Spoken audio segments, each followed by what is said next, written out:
Thank you so much. How are you? How are you, Rabbanit? Nice to see you. Thank you so much. Thank you so much for coming. Okay, Bezrat Hashem, we're going to do today Parashat Va'Yigash. Parashat Va'Yigash, the Parsha, all these Parshiot are so emotional. And I would like to speak to you about brotherhood, about responsibility, about taking commitment, about caring, about being involved, okay, all these issues, Bezrat Hashem. So, this author in Israel, you probably heard his name is Chaim Walder, and he was told a very inspiring story, as opposed to sometimes we hear stories about people, brothers, sometimes they fight because of inheritance, because of misunderstandings, because of family issues, this and that. Here's a story that is totally the opposite. So one person tells this author this story. His grandfather, okay, he adopted his nephew because his parents died in the Holocaust. So, and you know, he didn't have anybody, and he adopted him. He raised him in his house like it's his own son, gave him everything, whatever was needed. Baruch Hashem, he was wealthy, he took care of his family, and everything was okay. So this adopted nephew, or whatever, he got everything, like all his other boys. When this grandfather passed away, apparently he didn't write a will. So, and they realized that this adopted son of his won't be able to get anything because legally he wasn't adopted according to the state law. So they felt bad for him, and they wanted to do something so that he won't feel, you know, like no one cares for him and no one. They had money and then they could share. So they did something very nice, the brothers. They all decided that they will open some kind of money box, or they will do some kind of a fund, and every one of them contributed a sum of money for this adopted brother. That's so nice. They realized, it turned out, that this boy got eventually more than all the others, because everyone gave his share, you know, and he got even more than them because they really, you know, wanted him to feel good. One of the brothers even wrote a letter to all his siblings, and he told them there in that letter how impressed he is from their noble action, how they cared for these adopted brothers of theirs, and he really, you know, expressed his love and thanks and everything. And this letter goes in that family from generation to generation. You know how they, yes. So this is brotherhood. This is caring, right? In the previous Parashat Va'Yigash, Yosef told the brothers that he wants to hold Binyamin by him. He should become the slave because he stole his silver goblet, and he frees them all to go to their parents, to their old father. And Yehuda comes to him and offers him, you know, I'll be the slave instead of my brother. We all will become the slave. You know, he insisted, no, I don't want all of you. You can go. I just want this little one because he stole the goblet. He should be punished. And Yehuda tries to come to him this way and that way, and Yosef insists, no, you're not going to be the slave. Only the little brother. Okay. I'll come back to it in a second. In Parashat Kedoshim, Sefer Vayikra, it says that whoever will commit this kind of a sin that's called a molech. Molech means, those previous years, people would sacrifice their children okay, kill them for a god, for Avodah Zarah, for idol. So it says that whoever does it, okay, he will be stoned. Hashem he will be stoned by the community. But then it says, ושמתי אני את פניי באיש ההוא ובמשפחתו והכיתי אותו ואת כל הזויים אחריו. Hashem says that he's going to punish not only him, that he committed this sin, also all his family and all people will follow him and everything and everything. And Rashi quotes there, whatever it says in the Gemara, Masechet Shavuot, where it says, Amar Rabbi Shimon, it's only him that made the sin. Why you have to punish all of them? אלא ללמדך שאין לך משפחה if there is a family that there is one sinner in that family, it says that the entire family is a sinner. Why? Because they cover up for him. They know that he did the sin, they are aware of that, and therefore all of them are going to be punished in that. And then he finishes the quote and he says, why? Because it says, כל ישראל ערבים זה בזה. מה זה כל ישראל ערבים זה בזה? All the Jews are, you can say it, one for each other, one with each other, and so on. This is whatever we're talking about today. You don't see it in other places.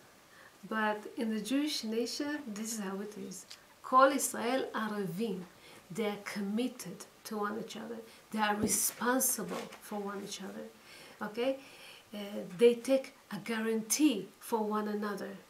And this is this action that Yehuda is trying to do now, okay, for Binyamin. And it's so beautiful. We're going to see it slowly how it's done. Chazal says, what does it mean? It doesn't say Kol Israel Aravim ze lazeh, not one for each other. Aravim ze bazeh, one with each other, or you know, something like that. One into each other. The idea is like that. When somebody, let's say, takes a loan and he cannot pay for it, he needs a guarantor, right? Mm-hmm. So the guarantor will come and pay for this. You know, if he won't be able to pay, he's going to come and pay for him. But here is more. Here we have a mutual responsibility. It will be both in punishments, like we said before, if somebody, one in the family is a stealer, okay, so all the family is punished for that, but also if one is doing a good thing, a good deed, yeah, all his family is going to benefit from this as well. So this is a principle that we see it all over here. In Parashat Va'Yigash is where Bnei Israel are going to, Hashem rebukes them, Moshe rebukes them, and he says that he's going to, God forbid, curse them if they will not follow Hashem's mitzvot. It says that Vekashlu ish be'achiv. They will be in exile, the Jewish people, if they act wrong, they will be in exile, and then they will fear. They would not even know why they're afraid. Every time they pass next to a door, they will be scared that there's an enemy there. It will enter any second, and it will capture them, and will kill them, and will do something. It says, Vekashlu ish be'achiv kemipnei cherev verodef ein. No one runs after them, but they're afraid that they're going to die every second. Velo tiyeh lechem tkuma. You won't be able to revive afterwards. Vekashlu ish be'achiv, amru Chazal, ish be'avon achiv. Means, if one, after one got a punishment for his deeds, okay, a person will be punished also for the wrong things that his other friend did too. Why? Because Kol Israel Aravim ze bazeh. This is what it says. And it means sometimes a person can do wrong thing, it can fail his whole community He can take his whole community with him.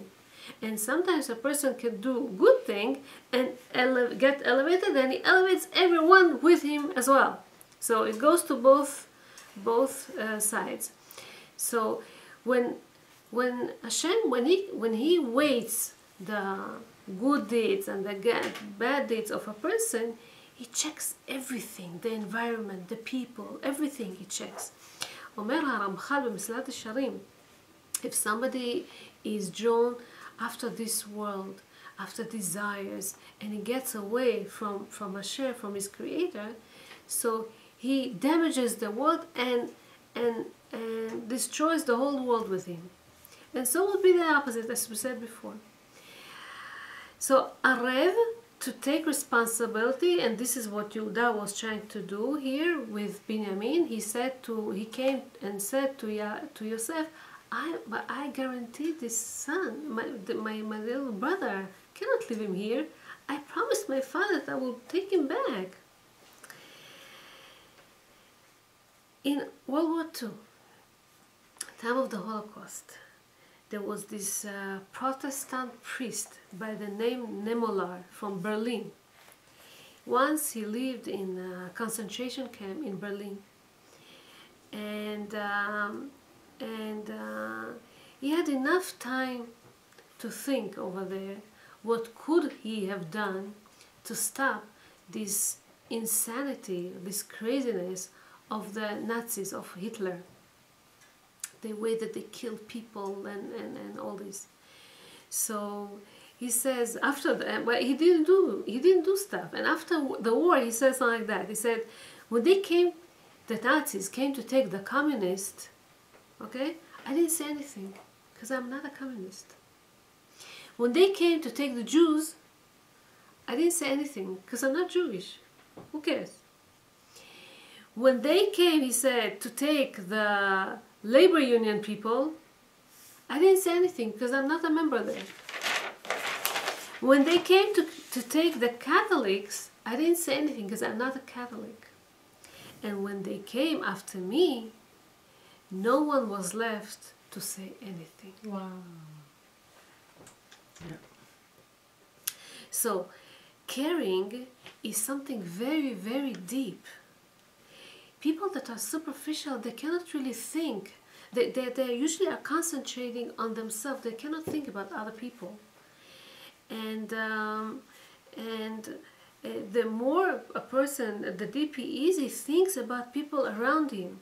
And everything that happens to another person, okay, to another human being, is very meaningful to him as well. And he becomes more concerned and more caring and more. And Jewish people are even more, because the whole essence of Judaism is caring for one another. I don't know if you remember, but if you know the story about the mouse and the mousetrap, you know the story? So. Once in the far place, village, okay, a farmer, he brought a mousetrap to the house.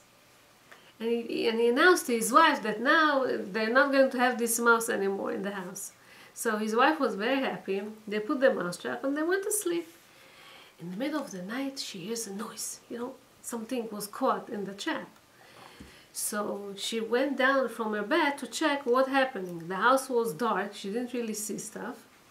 And when she came next to the mousetrap, okay, it wasn't a mouse that was caught in there. It was a snake. And the snake bit her. Oh.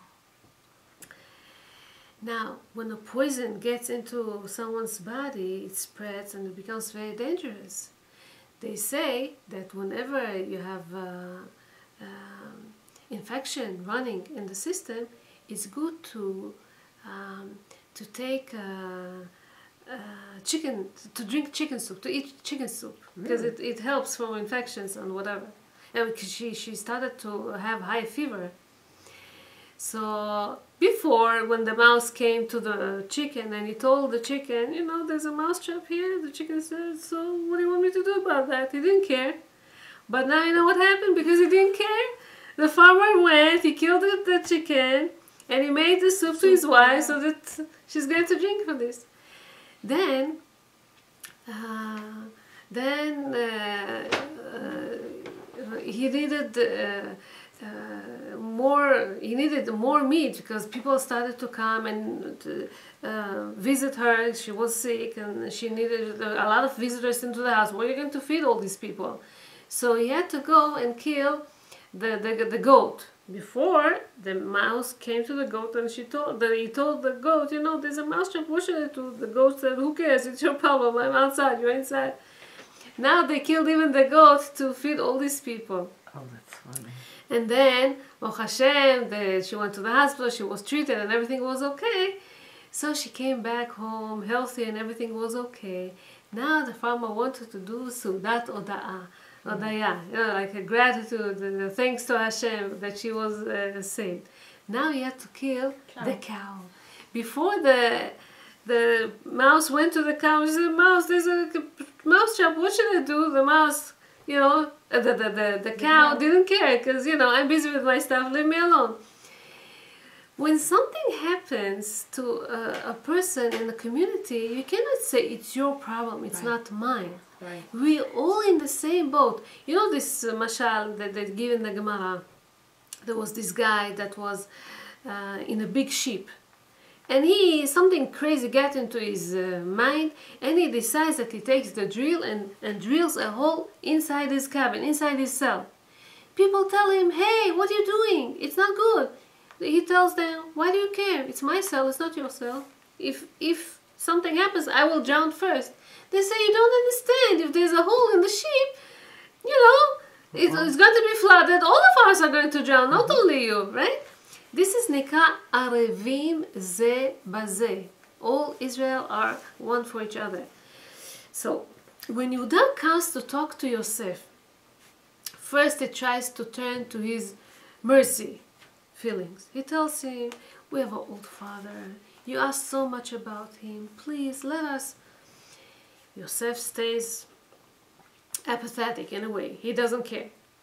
Then he goes and he turns to his, you know, he tells him, he goes round and round and he tries to, you know, tries to find a gate to his heart. How can he get to this ruler heart, and how can he make him understanding? So he tells him, you know, this way, that way, nothing helps. But when Yehuda told him, you know, but I'm guaranteed for the boy, I promised to return him to his father. This is when it says that Yosef, he couldn't hold himself anymore. He went to cry. He became so emotional, and then eventually he revealed himself. What happened? Okay, the whole the Yosef plan was very strong. It was very, very good. What was Yosef's plan? Why from the beginning he made himself like he doesn't recognize them, and he was so harsh on them, and he plotted, and he says that you're trying to steal me, you're trying to this, you're trying to that. The whole idea of Yosef was, he wanted to see, did they do tshuva? Did they repent on selling a brother, him, to the Egyptians, to the Ishmaelim, or not? Did they stay the same? Do they care for their another brother? So he planted again a thing. He said he planted this his own goblet inside Binyamin's, the little brother's sack, and he wants to see how the brothers react. Do they blame him? Do they make fun of him? Do they accuse him? Are they caring? Do they say it's your problem, it's not us? Okay? And when he saw that Yehuda, he takes an action. He doesn't stay in the same line with the brothers and say, what could we do? What? They all said, Aval Hashemim anachnu. Yeah, he saw progress. He saw that they said, it's our problem. It's our fault. We left 22 years ago, we left our brothers like that. He saw progress. But still, what then? Then he sees how Yehuda tries so much. He takes the initiative and he says, but I'm guarantor. I cannot let him stay here. Take me instead of Binyamin. I will be your slave. We'll all be your slave. But let the boy go to his father.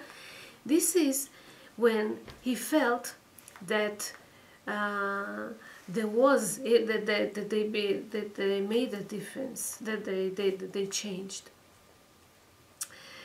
The Gemara in Yerushalmi gives a mashal for this. They say, it says, "Lo tikom velo titor."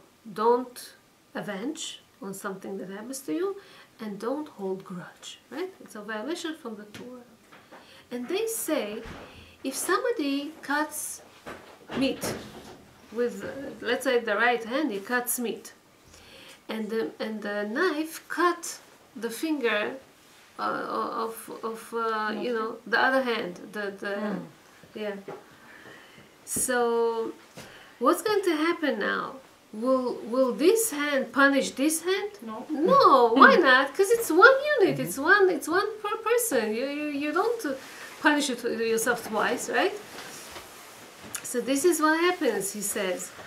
When it's one entity, okay, you feel love, you feel caring for the other one. When Rabbi Akiva says, "Ve'ahavta l'reacha kamocha," love your fellow Jew like yourself. Is it possible to love another one like yourself? It's not possible. But when you feel that the other one is not a different person, is part of you, then it's so much easier for you to care for him. Because if something bad happens to you, okay, you feel it, and something bad happens to him, you feel it too, right? So this is the idea. When the brothers sold Yosef, they ignored him. They didn't care about his pleas, about his cryings, about, and then it says, "Vayired Yehuda me'et echav." The brothers lowered Yehuda from his greatness. He was their leader. They lowered him because they blamed him, you know, for selling, Yosef, for Yaakov being sad and upset and mourning because of Yehuda's advice.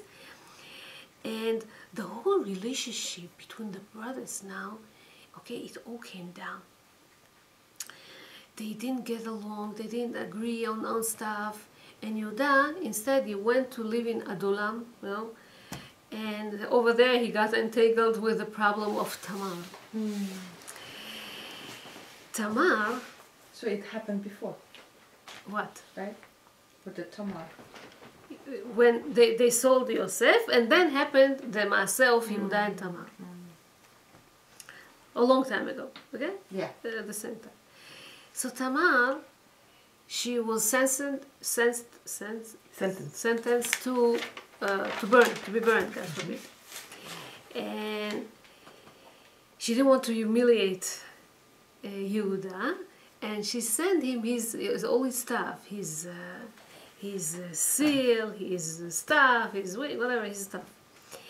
Now, Yehuda easily can ignore this, and she will be punished. Right. His test now is, will he take a responsibility or not? This is his test. When he took responsibility on what happened between him and Tamar, okay, this is when he took responsibility and spoke and went to speak to his father and tell him, listen, now we have to go, now we have to do stuff, now we have to, and this is when he could also take a responsibility for Binyamin. In the beginning it says that Reuven, the older brother, he said to his father, you know, I'll bring Binyamin, don't worry. Yaakov didn't agree. He didn't want that. But when later on Yehuda comes with the same kind of suggestion, he agrees. Why? Because it says that when Reuven said, he said, if not, kill my sons. His sons is like his sons. Why should he kill them? Yehuda doesn't volunteer other people for this mission. He says, I'm a guarantor. Not only this, in the Mefarshim it says that he even said that if I will not bring him, take my olam haba even. You know, like, more. He sacrificed so much for that. And so, when you think about this, we have Dinei Yibum. What is the idea of Maaseh Tamar and Yehuda and Yibum? When somebody dies and he doesn't leave kids, So it's good to, to, how do you say it? To continue, to have continuity to this person by the fact that this woman is going to marry his brother, okay? Yehuda didn't want to give the last brother, the third brother, to Tamar because he was afraid that he's going to die also, like his two other sons. She married two. So in a way, Tamar, and so he postpones this mitzvah of Yibum, and in a way, he cuts off his own branch. He doesn't let continuity. He doesn't let his family to continue. And Tamar, she sacrificed herself to establish the house of Yehuda. Mm-hmm. And so when Tamar sends, these things to Yehuda, she in a way hopes that he's going to stop being estranged to her and to himself, because he needs that as well. He needs continuity to his house too. And so when he took this responsibility and he said that she was right and I was wrong, okay, this is when the whole house of Yaakov also, gets awakened. He takes responsibility, he goes, he starts. Did they get married afterwards or no? Some say that yes. They did? Some say, it says Velo yada'a od. Some say never knew of her anymore. Some say didn't stop knowing her, meaning he was with her all the time. This is what it says. Who do we believe in? Huh? Some say like this, some say like that. It doesn't matter. No matter how kosher they want to make I it, know. the situation is not, they're saying she did a big mitzvah, but then the Avirot nobody says. Like, No, how it much was kosher before. It was before that the Torah was given. So, like Yaakov married two sisters. Okay. But yet they would kill a woman if she would be like... Because she was a daughter of a Kohen. She was a daughter of a Kohen. Mm-hmm. So, what can you do? So, what is this guarantee? Taking guarantee, talking. What are we talking about? And now a third party comes and takes responsibility in a case that, let's say, somebody takes a loan, okay, he borrows money from somebody, okay, and this one he cannot pay, so comes the third party, okay, takes responsibility for everything. And Yaakov needed money. Yaakov needed food. It's not Yehuda's problem now. But he takes responsibility. He says, I'll go, I'll bring, I'll take, and I'll take care of Binyamin too. And Yaakov's trouble became his trouble now. And the Midrash says that he did so much effort to understand where is Yosef coming from, this ruler, that he doesn't know who he is and why is he trying to do it so hard on them. So he comes forward and listen, if he's becoming a slave, he won't be a free person. He might not see his family anymore, nor his father and the brothers. He might be slave all his life, okay, work very hard labor, because this is what slavery in Egypt means, and who knows how many years they're going to live. They're not supposed to live for so many years, slaves over there. So he's willing to And this sacrificing and nullifying exactly makes a change by Yosef. Till now he didn't budge, he didn't care. But once he sees that he sacrificed his life for his brother from another mother, from Rachel, because of this sacrificing, Yosef overcomes his own pain from selling the brother selling him. Before that, it was still very hard, and because of that, a period of sorrow and sadness in Yaakov's life stopped, because all this time Yaakov was sad. He didn't have Ruach HaKodesh. He was sad. He was in a way depressed, whatever. And because of this, the whole family is able to reunite, okay, and start the process of redemption of Am Yisrael. Yes, they will go to Egypt, but over there they will become a nation, and they will start this process of becoming one big nation. Because they stopped fighting the parents' wars.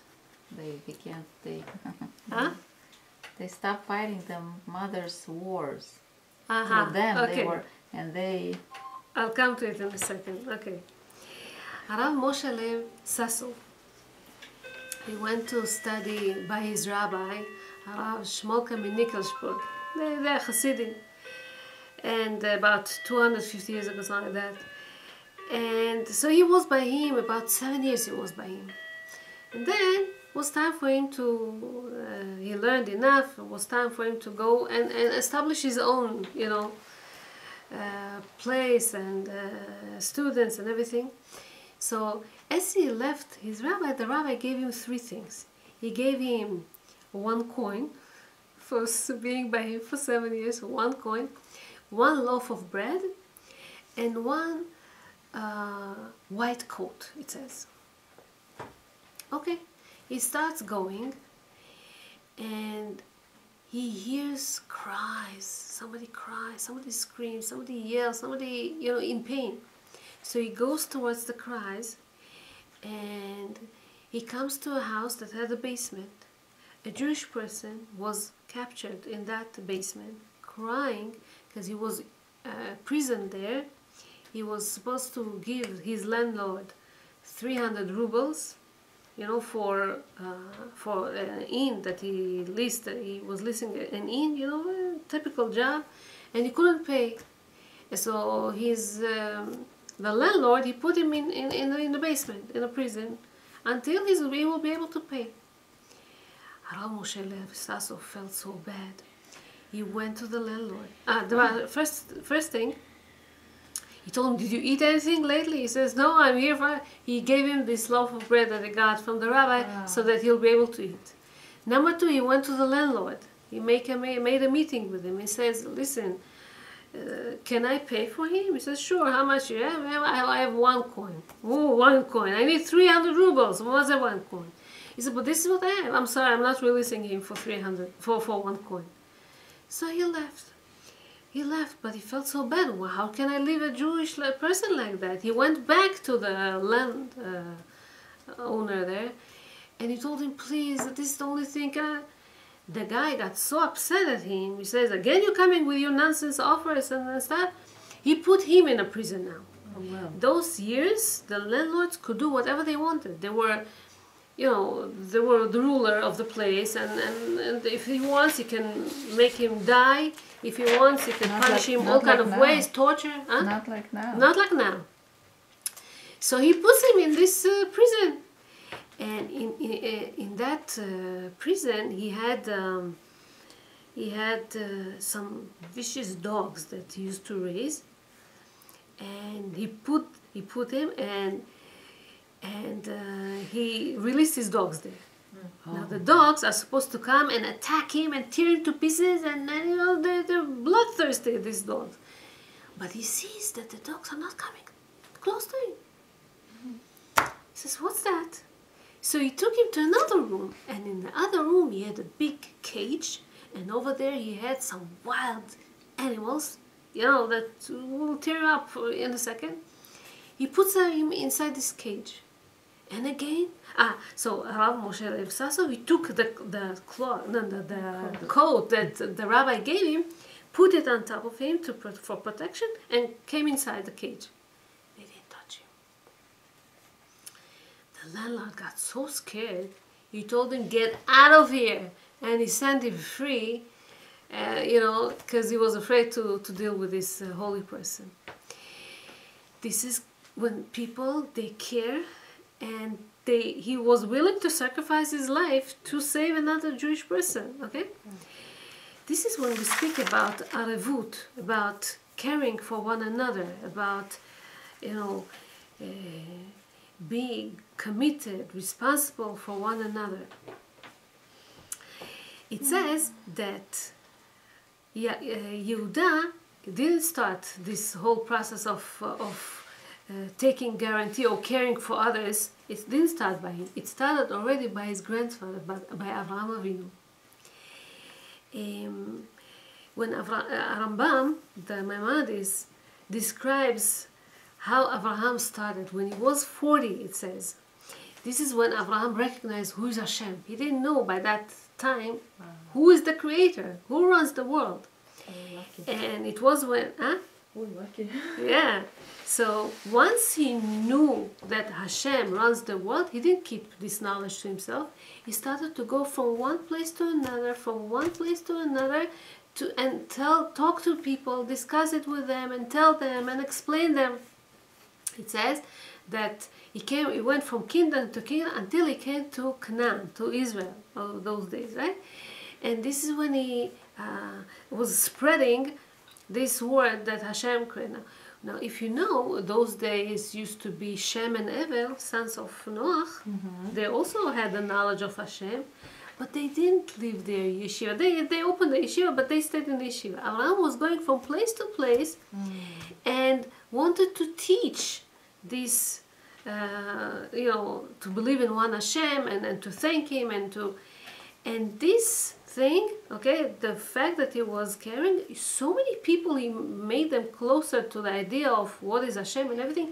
Thousands and thousands and thousands of people became, it says, Bet Abraham, people that, the Anshe Bet Abraham, people that became part of, believing in one Hashem.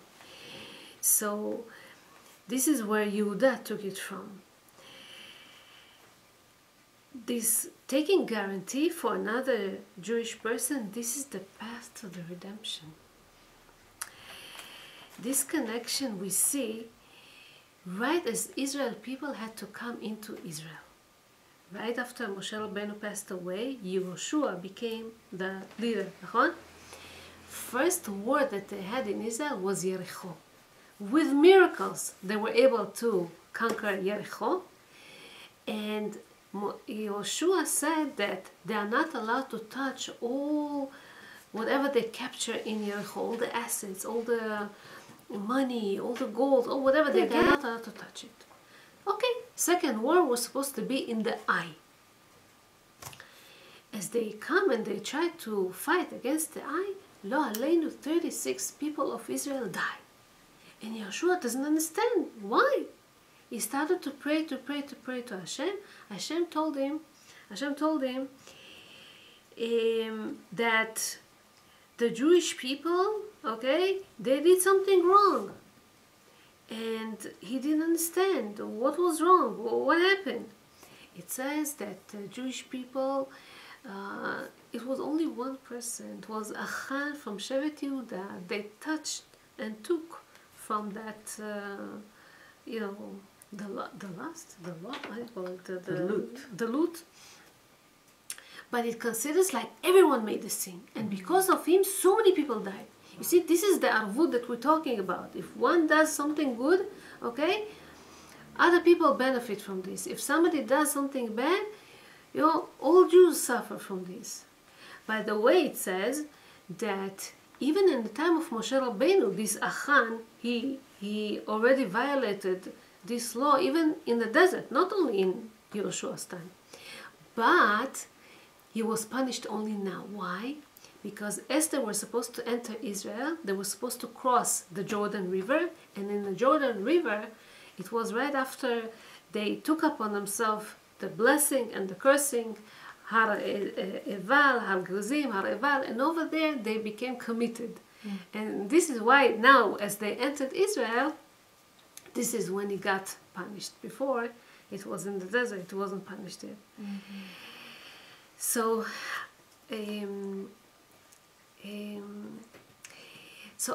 Yehuda takes responsibility, okay, for Binyamin. It says in the Midrash something interesting. It says in Yalkut Shimoni, Emata yifra Yehuda arvuto, when Yehuda will be paid off for the guarantee that he took for Binyamin, in the time of King David and Goliath. Goliath was from Plishtim, and they were bothering Israel so much. They would come and bother them and make it so hard on them. Goliath would come and curse Am Yisrael all the time. And King Shaul, that was the king at that time, didn't know what to do with him. Everyone was scared to fight against Goliath. He was a giant. So he made an announcement and he made a declaration. Whoever is going to come and fight against Goliath and win him, I'm going to give him my daughter as a wife to him. Okay? It says that Yishai called his son David and tells him, now it's your time. Go and pay off for whatever Yehuda did years ago to Binyamin. Binyamin is descendant of Rachel, נכון? And Yehuda is from Leah, נכון? And now, King David is from Yehuda. And he needs to go and save now Shaul, that's coming from Rachel, Binyamin. David was the king already? Or David was not the king yet. Oh, so He Yishai became wanted to the get rid of him. son-in-law of King Shaul in the So beginning. Yishai wanted to get rid of him anyways. So it says, no, yeah, it's true. But it says, Amar Yishai leDavid, this is the time to do this, pay back the guarantee. And Yishai says also, not only you're going to win Goliath, but you're going to have the merit to get the kingship now of Israel. Because only after you put into action this guarantee for Binyamin, for Shaul now, you're going to become a king. So only after Yehuda was paid back for the act that he took when he saved Binyamin, this is generations later when he got it back and King David became the king and he took this crown from Shaul, from Binyamin. Okay? Wow. So, and it says also that this guarantee that King David now took on Shaul, okay, Binyamin's descendant, was not finished here by killing Goliath. He took care all the time, whenever he could, King David, of King Shaul's offsprings. He could kill so many times King Shaul. He was chasing after him. He didn't kill him. Even he came in at one point he came to the same cave and he could kill him. He just took a piece of his coat just to show him, I was so close to you, I could kill you, but I didn't. Also his kids. After King Shaul died, he took care of his kids, and so he took care of them very much. And it says, אמר הקדוש ברוך הוא, says the Midrash, חייך, כשם שנתת נפשך על שאול, שהוא משבטו של בנימין, אוקיי? כך אני נותן את בית המקדש בגבולך ובגבול בנימין. Because you took care of King Shaul and you saved his life, so I will, as a reward, I'll make sure that the portion where the Bet HaMikdash, where the Holy Temple is supposed to be, will be in the portion of Yehuda, but also Binyamin. Okay? Kodesh HaKodeshim was in the portion of Binyamin. The whole temple, the whole temple is it's not so big a place, but it was part Yehuda and part Binyamin. Once B'ezras Hashem we have a chance, we'll do a whole show about this, how Yehuda and Binyamin, but it's beautiful to see. Anyway, we should make a tiyul to Israel. yeah, why I would not? love that. Would be great. I would Show love us that. around there. Sure.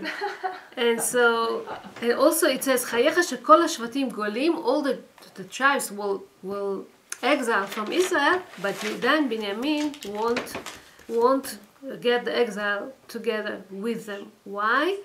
Because they believed in Hashem and sanctified the name of Hashem together. It says that when they came to Yam Suf and they're supposed to jump into the water, everyone was scared. The water was not split. Who jumped to the water? Yehuda, and some say also Binyamin. They were fighting. Who is going to do it first? And then Nachshon did it first. But Yehuda and Binyamin both wanted to get into the water. Because they sanctified the name of Hashem, so they both will have that the divine providence will dwell among them in their portion in Israel. So, yes. Beautiful, but the Torah was written before this all happened. So Yehuda teaches us here that if you sacrifice your life for the Torah and for your brother, okay, you can win it all. Bala Tiferet Shlomo from Radomsk says something interesting. He says that the guarantee that Yehuda took for Binyamin, okay, it started even before they were born. Here I come to Rachel and Leah. It says that when Rachel gave the simanim to Leah, some say, it's very hard midrash, Yaakov wanted to hear Rachel. He didn't believe, okay, on Lavan. He wanted to hear Rachel. So what Rachel did, she was hiding under the bed, and when Yaakov asks Leah something, she was answering. Can you explain such an action? How much somebody can sacrifice herself? How much? Not enough that he took her, not enough also act like... The fact that she was willing to suffer for that, because it's not a nice thing to suffer, and to take upon herself a debt, okay, and to suffer for her sister. So when it says later on, Rachel mevakal banea, she was crying for her children that went into the exile. She won with her claims, in front of Hashem. Not Avraham, Yitzchak, Yaakov. They also came. Oh, I did the Akedah. I did this. I did that. Hashem listened to her. Why? Because Rachel teaches us that if you care for other people and you take upon yourself the sorrow of, to be sorry, to have the pain instead of another, this is what Hashem counts so much. This Hashem likes very much. Rachel took upon it. Rachel mevakal bana. She took the responsibility to cry for the Jewish nation as they were in exile, and so she teaches us you need a lot of patience, you need a lot of tolerance. The same way that Hashem has so much patience and tolerance to us, to our sins, okay? She had this also, and this is why Hashem listened to her. And then another rabbi says Arefut is also reminds the word Orev. Orev in Hebrew is the raven. Raven is this black bird that Noach sent from the Teva, from the ark. The raven. He says, אמר רבי פנחס, למה נקרא שמו עורב? למה it's called עורב? Because שהוא הולך בהרים כעורב. He goes in the mountains and he cries, cry, cry, okay? Like that, and no one listens to him. This is what it says. So, sometimes a person that takes care of other people, takes care of, to be a guarantee, to care, commitment of other, it's not pleasant to him. He becomes black like a raven. He is not like a white dove, okay? He becomes, you take it in. And he goes and he cries out, and it's like calling out in the mountains, and no one listens to his own pain, you know?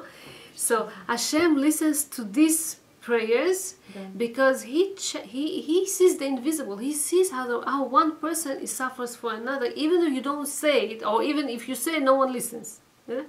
So he says Yehuda did all of them. Yehuda did. Took a guarantee, and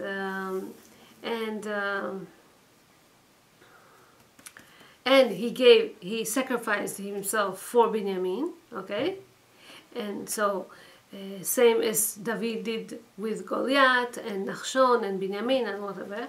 And then he did an action, he went. All his brothers said, okay, it's our fault, but they didn't do anything. He came closer, he started to speak with the king, he took an action, okay? So, not to get scared, okay? You have to do something, there's a long way, okay? Do it, don't be afraid. And number 3, sometimes your face are going to be blackened, it's not so pleasant and everything, but if you do this anyway, this is Veshavu Banim Miligbulam. This is when Hashem listens, this is when Hashem rewards, when He sees your effort. Now, when the brothers were still in Israel and they were hating each other, they were jealous at Yosef, okay? They hated him. It says, that Yaakov sends Yosef me'emek Chevron. Chevron in Hebrew, you can say it also, another same poal is להתחבר. Chevron, chibur, is connection. He wants them to get connected to his brothers. He wants brotherhood. He says, Lech re'eh shelom achecha, go see your brother's welfare. I want you to get united. I want you to get together. I want you to find a path to their heart. They should find a path to your heart. And then somebody meets him, an angel, and he asks them, where are my brothers? He says, Nas'u mizeh. And the Rashi says on the place, they drove themselves away from brotherhood. They don't care, they hate now. Okay? This is what it says. Now, the process of reconnecting is a very, very deep and hard process. It's not easy. Once you break something, to put it together again, it's even harder.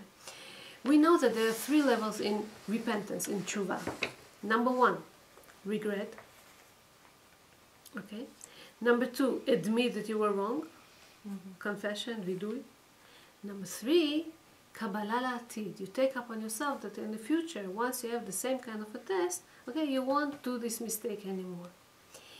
And the reason that Yosef starts to believe in his brothers here is because he sees these 3 levels that the brothers did. Number 1, they regret, and they express it by saying, "Aval ashemim anachnu." It's our fault. We saw how our brother was crying out, and we didn't care for him. So now he does the same to us. Okay. Number 2, it says that they are supposed to confess, and they say, yeah, it's our wrong, it's our mistake, we were wrong, we were not okay, so they confess. And number 3, which is the hardest, is to take upon yourself not to do such a thing anymore.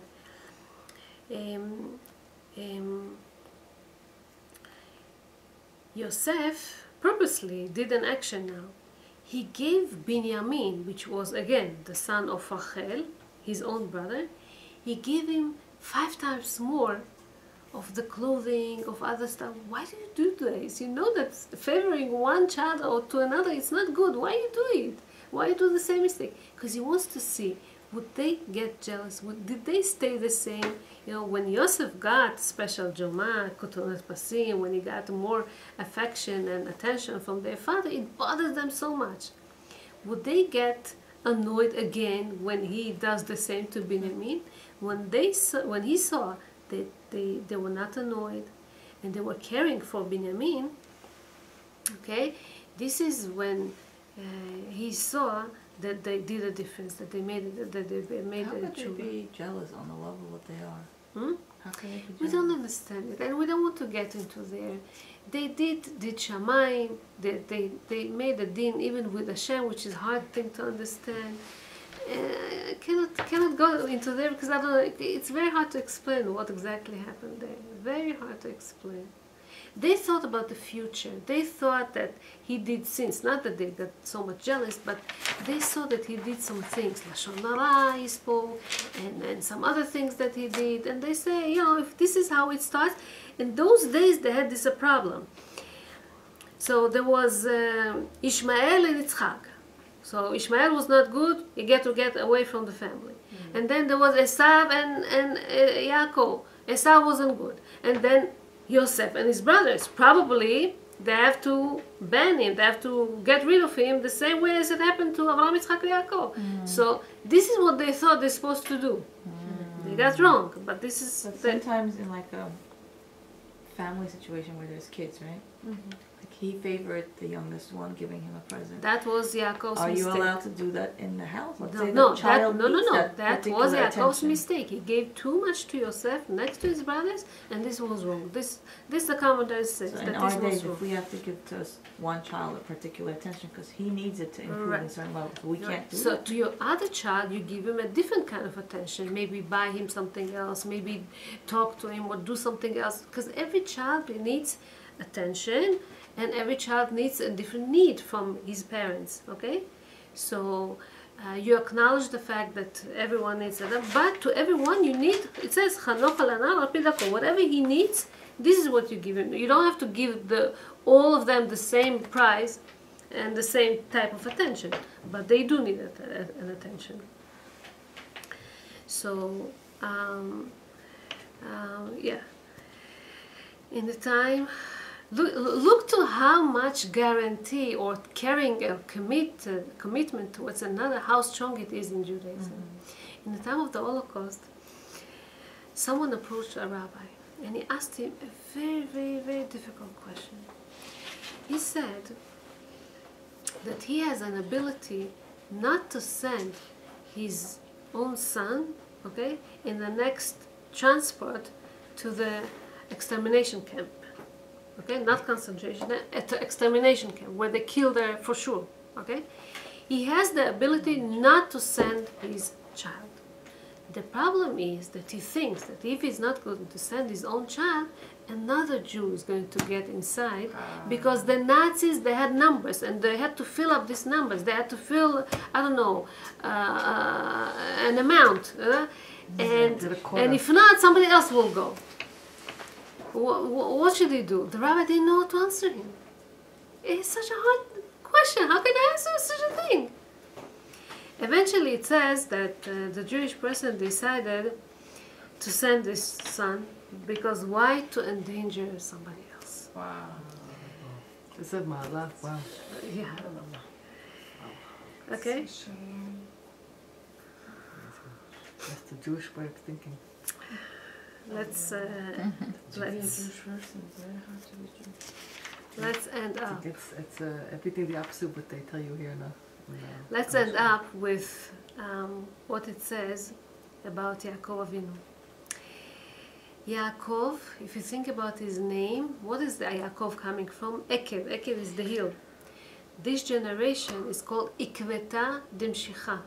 It's just a generation before the Mashiach comes. What does it mean? Ekev is the hill. It's the last thing that's generation, left. Generation, yeah.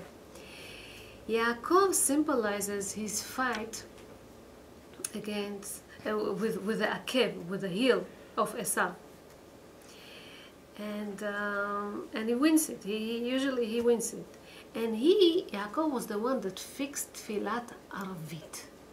What is Arvit comes from? We was talking about Arevut all the time, okay? But Arvit comes from the word Erev. Erev is evening, right? Night falls, evening, Erev. So, we are now in the darkness of the Galut. In the evening. And Yaakov Avinu symbolizes, he went through a lot in his lifetime, and he gives us so much strength, so much power in this time of the darkness of the Galut. So, his meaning is, Le'et Erev Yeh Or, it says in Zechariah, means just when it's the darkest time, okay, the darkest time of the Galut, this is when the light will come. This is when the Mashiach B'ezrat Hashem is going to come. Explains Rabbi Israel Merujin. Hashem breaks through, Hashem will break through the light of the Mashiach by taking responsibility, by being arev, okay, taking responsibility for one another. And this tefillah, arvit, okay, will the one that find the path, break through to see the dawn, to see the light of the redemption, B'ezrat Hashem. Amen. So aravut, arvit, whenever we care for one another, whenever we are in unity, whenever we love one another, whenever we become one unit, okay, one entity, okay. This is when we're able to say. It says b'Sifrei Hasidut. It says in Shir HaShirim. It says, "Hashmi'ini et kolech." Hashem wants to hear our voice. Ki kolech arev, because your voice is so pleasant. I want to hear your voice. Kol Yaakov, kolech arev. And so, the voice of Israel is very much considered in heaven, okay? And it's very pleasant always. When will be it pleasant? When we care again for another, because it says Kol Israel Arevim Ze Lezeh, and with this arivut, with this caring for one another, B'ezrat Hashem, Hashem will roll up this darkness, and all chadash al Tzion Ya'ir, and Hashem will bring the light of the redemption on Am Yisrael, B'ezrat Hashem, B'karov. Amen. Amen. Thank you.